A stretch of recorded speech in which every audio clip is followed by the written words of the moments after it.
Bienvenue dans cette nouvelle vidéo de Lexical Info. Mali, des présumés putschistes torturés, accuse HRW. N'oubliez pas de vous abonner juste en bas de cette vidéo à Lexical Info.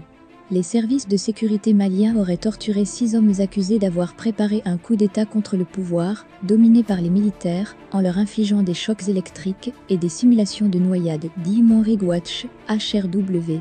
Outre les impulsions électriques sur les extrémités du corps, le torse et les parties génitales, les détenus ont été roués de coups à des degrés divers, dans des lieux de détention secrets en septembre et octobre, dit HRW dans un communiqué où elle cite pour source des avocats et des proches, d'autres défenseurs des droits humains et des diplomates étrangers.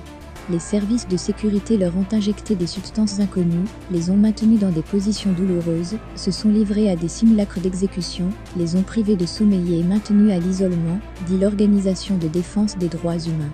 Aucun commentaire n'a été obtenu auprès des autorités à propos de ce communiqué reçu par l'AF dans la nuit de mercredi à jeudi. L'existence de cette tentative présumée de coup d'État, dans un pays dirigé par une junte elle-même auteure de 2 putschs n'a été portée à la connaissance du public qu'en novembre par l'appareil judiciaire. HRW identifie les 6 hommes comme étant le colonel-major Kassoum Goïta, l'ancien conseiller présidentiel Kalilou Doumbia, le commissaire principal de police Moustapha Diakité, l'adjudant-chef Abdoulaye Ballo, l'homme d'affaires Sandi Ahmed Saloum et Issa Samaké sans plus de précision. Période de transition. Kassoum Goïta faisait partie du groupe d'officiers qui ont renversé le président civil Ibrahim Boubacar Keïta le 18 août 2020.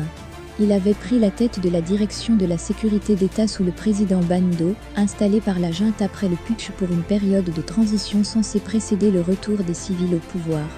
Kalilou Doumbia a occupé les fonctions de secrétaire général de la présidence sous Bando, démis après un second putsch mené en mai par le colonel Assimi Goïta pour évincer le président et le premier ministre de transition.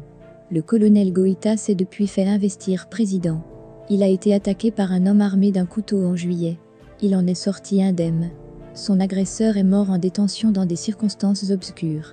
Irrégularités. Outre les mauvais traitements, HRW dénonce une série d'irrégularités. L'absence d'avocats aux interrogatoires pendant près de 2 mois, le versement au dossier d'information obtenu sous la torture, HRW réclame l'ouverture immédiate d'une enquête impartiale. Les membres des forces de sécurité maliennes considérés comme responsables de torture, quel que soit leur rang, doivent être dûment poursuivis et mis à pied, dit Corinne Dufka, directrice pour le Sahel à Human Rights Watch, citée dans le communiqué. Merci pour votre aimable attention et n'oubliez pas d'activer la cloche de notification pour recevoir les prochaines informations.